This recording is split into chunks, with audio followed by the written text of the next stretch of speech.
So yan guys, dito tayo sa grapes farm sa Bislok. It's very nice. Meron silang iba-ibang mga kulay ng grapes. Ito green tayo ngayon. Tapos sa baba may black, may brown, at saka violet. Tawag dito. May mga iba-ibang types na grapes. Ayan, ang ganda. So, ayan. Green sa ngayon. Tapos yung iba may black. Ayan. Ang ganda dito. Wow!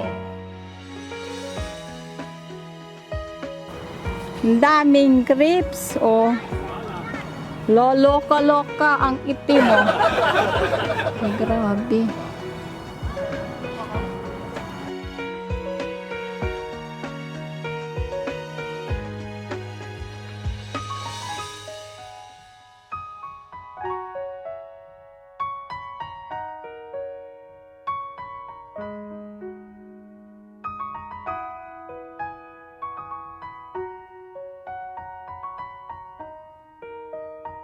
Malawak sila, oh. Yan, oh. Ganda.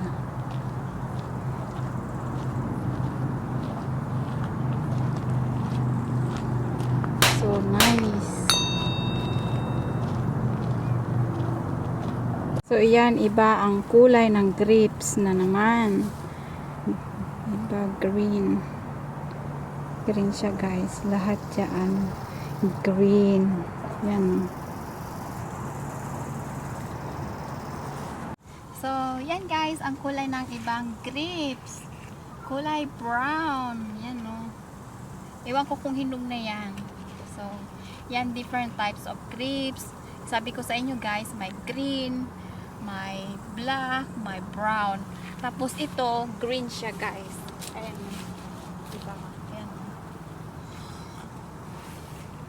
Masarap kainin. So, yan guys. So, doon tayo sa baba guys. Samahin nyo ako. Lahat yan green. May iba-iba silang green siya.